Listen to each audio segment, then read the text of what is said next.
اعوذ باللہ من الشیطان الرجیم بسم اللہ الرحمن الرحیم۔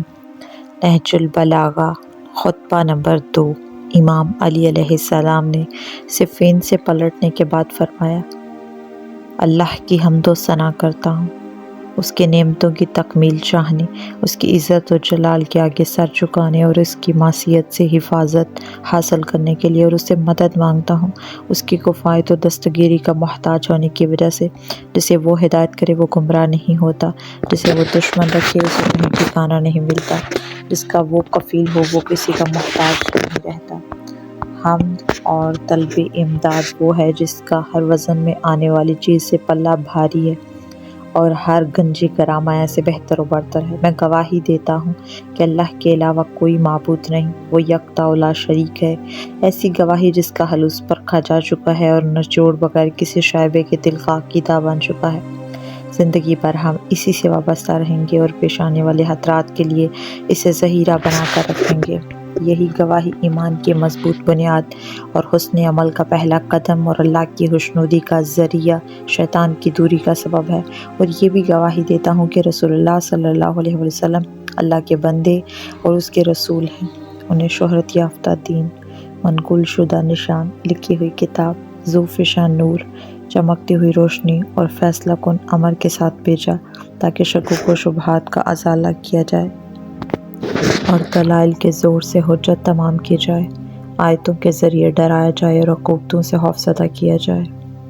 اس وقت حالت یہ تھی کہ لوگ فتنوں میں مبتلا تھے، جہاں دین کے بندھن شکستہ، یقین کے ستون متزلزل، اصول مختلف اور حالات پراگندہ تھے۔ نکلنے کی راہیں تنگ و تاریک تھیں، ہدایت گمنام اور ضلالت ہمہ گیر تھی۔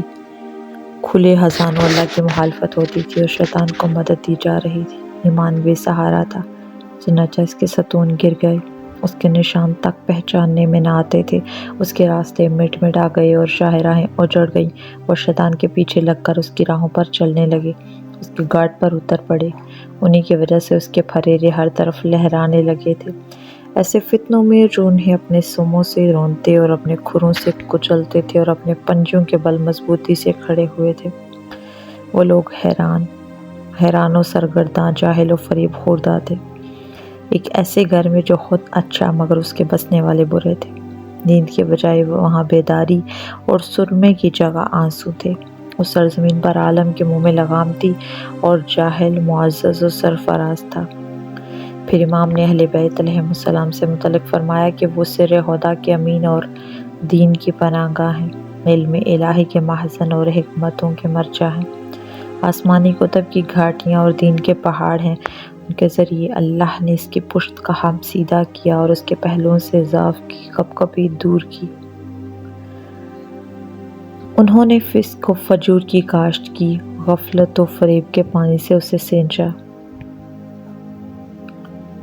اور اس سے ہلاکت کی جنس حاصل کی۔ اس امت میں کسی کو محمد و آل محمد علیہ السلام پہ قیاس نہیں کیا جا سکتا۔ جن لوگوں پر ان کے احسانات ہمیشہ جاری رہے ہیں وہ ان کے برابر نہیں ہو سکتے۔ وہ دین کے بنیاد اور یقین کے ستون ہیں۔ آگے بڑھ جانے والے کو انہی کی طرف پلٹنا ہے اور پیچھے رہ جانے والے کو بھی ان سے آ کر ملنا ہے۔